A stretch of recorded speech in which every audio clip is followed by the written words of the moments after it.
Hi everyone, Aaron here for Zollotech, and the iPhone 14 Pro Max has been out for a little over 3 months at this point, and I've been using it full time as my main phone. This is something I've really come to enjoy, but there are some downsides as well. So I thought we'd talk about a 3+ month later review. We'll talk about the design, durability, as I do have a scratch on it now, unfortunately, and just whether or not I want to switch to maybe the 14 Pro that's right there. So the first thing is its design, size, and weight. I've heard some comments just saying that the phone in general is just too heavy. I actually don't really find that to be a problem. Some people find it to be a little bit heavy. It's definitely heavier than the 13 Pro Max, but it's not so much that it's actually a problem. So for me, it's not really an issue there, but for some, if you have small hands, you can see my hands here, I can reach across the phone with both fingers and no issues there. So it's actually a normal size phone to me. As far as durability, well, it definitely has some scratches, like I said. So if we bring it up close here, you can see around the outside edge, it looks pretty good. But if maybe we go in with a macro shot at the bottom, you might see some light scratches. I don't see those in regular light. In fact, I can't see them right now. But the stainless steel frame in general seems to hold up really well. I don't have any scratches whatsoever on the sapphire crystal display. As you can see here, no issues whatsoever, but I do have a scratch on the front of the glass. So if I turn the screen off, I'm not sure if you can see this, and I'll try and get a different angle, but it's actually right by my thumb right there. So I don't know if you can see that. Depending on the overall angle, it's going to be very hard to see it. Hopefully I can get a different shot so you can see that here, but it has a light scratch. I have no idea where it came from, and of course I could prevent all that with a screen protector or possibly a case. And you may have noticed the case in the background there. And this is the Casecoo Magic Stand. Casecoo has sponsored this video. It comes in clear, blue, or a matching deep purple or space black colors. It's a protective case that adds grip and looks great, providing a raised bezel around the outside of the screen and camera, but it also has a hidden stand built in. The stand allows for a 40 to 100 degree angle, and it has a magnet in the ring of the stand that supports MagSafe accessories and charging. I'll leave a link to this in the description, and be sure to check out the description for a discount code as well. Now, as far as the overall battery, well, the battery on this has really been hit or miss. I've found some odd things with different apps. Of course, I do run a lot of betas, but the overall battery isn't holding up as well as the 13 Pro Max did. Now, there was a little bit of a buffer there with the 13 Pro Max as far as the overall capacity. I'm already down to 99% after a few months. That wasn't the case with my 13 Pro Max. That lasted all the way until August before it dropped to 99%, or maybe the beginning of September. So it held up a little bit better, but this is more of a guesstimate to what the actual capacity is, and if we use an app such as Coconut Battery, we can see how many cycles there are, and that's really what we care about. They're designed to have 80% capacity after 2 years of use. It's fine. I don't really look at it, but I just share it with you so that you don't worry about it. Over the last 10 days using my phone, it seems to be not great as far as battery life, but again, I am running a lot of betas. At the time of this video, it's iOS 16.3, and it's one of the betas there, and also you can see, well, yesterday I had 2 hours and 26 minutes of screen active time, 3 hours and 27 minutes of screen idle time, and used just under 50%. I am finding that once I deleted an app I saw that was using a lot of my location data, it seems to be getting a little bit better.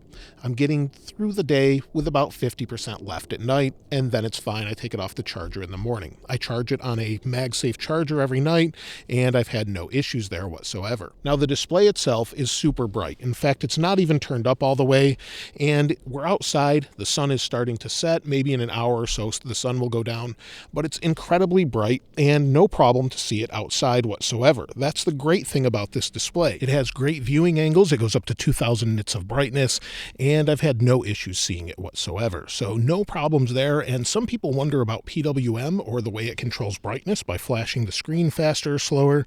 I haven't had any issues. In fact, over about 39%, it's actually closer to DC dimming. So there's not really an issue there whatsoever.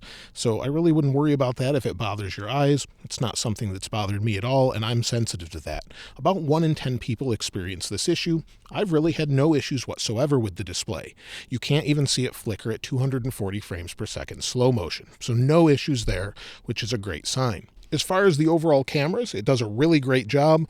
I'm actually recording this video with a 14 Pro Max, and typically when I'm outside, I use a 14 Pro Max because it just really works pretty well. Sometimes there's some odd video in HDR, and it also has some odd processing from time to time I've talked about, which I think could be fixed in a software update. So if we spin this around, and let's take a screenshot so we can see a before and after processing. So we'll take a screenshot there, and then let's take a photo. And with that photo, you can see before and after. It is a little bit processed, and I do wish you could turn off HDR. Sometimes indoors it seems to darken things, and I think that's a result of Deep Fusion. So I wish there were some more settings. Maybe they could add that in future iOS updates with iOS 16.4 or 16.5 or even iOS 17. As far as daily use, well, I use this mostly for social media. So I'm not playing a whole lot of games on here. I have a few of them, but I typically use those more for videos than I do for regular personal use. I like a larger screen, such as an iPad, so I'll use that typically instead of using this. This is more of a utility for me, and I use it for music and then for social media, whether that's Discord, Telegram, or Twitter or Instagram, one of those things, and then listening to podcasts. It connects to my car, I use it with Bluetooth, and really don't have too many issues. I generally use it with AirPods, and the AirPods seem to connect no problem, and usually work fine. Of course, now they're not going to connect. There we go. So you'll see they seem to work fine for me. I don't really have any Bluetooth issues, and a lot of the issues we've been having with these phones typically are software related, less hardware related. Speed and performance is really something I don't think much about because it's just so fast. Whether I'm opening an app as simple as podcasts, or if I'm opening a game or using something to track my flight, I really like this Flighty app. I'll probably end up purchasing it, but we can use it with the Dynamic Island. And of course, with the Dynamic Island, the speed and performance is really nice. There are occasional stutters which just don't make a whole lot of sense, but for some reason, Apple hasn't ironed that out yet. There are occasional stutters with the Dynamic Island for some reason, and a reboot seems to fix that, but for whatever reason, that seems to be with the 14 Pro and Pro Max phones. As far as the speakers, they seem to be the same for me, and overall heat is not an issue. It never really gets that hot. I don't use a case on it 100% of the time, especially if I'm fast charging, so it stays nice and cool. The ambient temperature in my room is always about 70 degrees Fahrenheit, maybe a little warmer, maybe a little cooler, so it's really not an issue as far as that goes. The overall reception of this seems to have improved with the latest update, iOS 16.2, iOS 16.3, and if we go to speed test, we can just check that quickly. I've had no issues with call drops or disconnects, and I did early on. It seems to be much better now, and we have LTE. I'm surprised it's not switching to 5G. We can force that in just a moment, but with LTE, I'm getting about 100 megabits down. Let me switch it over to 5G, and now you can see we're on 5G UC. If we go back to the last app there, go back to speed test, try again, and let's see what we get. So hopefully it will be a little bit better. We had about 100 down before. Now we're above 400 megabits per second down. So we'll give it a moment to climb here, see if it will hit 500. And it did. It just went to about 500 or 502 megabits per second. As far as upload, let's see what we get. We're getting only about 8 megabits per second up. Not great. I wish that was faster, but that's plenty fast down. So really, connectivity is great. It depends on your carrier, of course. I've had no issues with that. Now, I've heavily been considering switching to the 14 Pro just because of its overall size. I like the size a little bit better. I can easily reach around this, use a case on it, and it feels about the same. It seems to be more one-hand usable for me, and that's something that I really would appreciate, but I'm not sure if I want to switch yet. Battery life is not too much of an issue for me that this would cause a problem. But with the 14 Pro Max, I like the larger screen, and it's just easier to see in general for me. So that's one of the reasons I typically use it. And so I'm really enjoying this after using it for the past few months. However, it doesn't feel like a huge leap. The Dynamic Island is nice. I wouldn't upgrade just for that. It's nice to have it there for notifications and different things such as music, but otherwise, it's not a big deal. Apple should actually add that same functionality to the notch, I think, like we've seen in recent jailbreaks.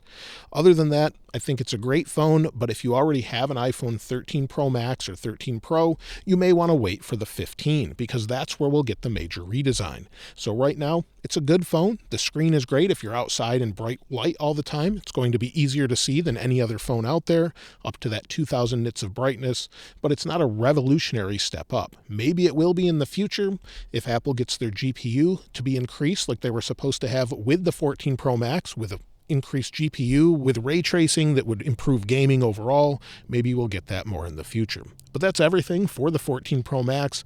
If you'd like me to do this sort of every few months, outside or inside, I'd love to hear from you in the comments below. If you'd like to get your hands on this wallpaper, of course, it'll be linked in the description like it normally is. And if you haven't subscribed already, please subscribe. And if you enjoyed the video, please give it a like. As always, thanks for watching. This is Aaron. I'll see you next time.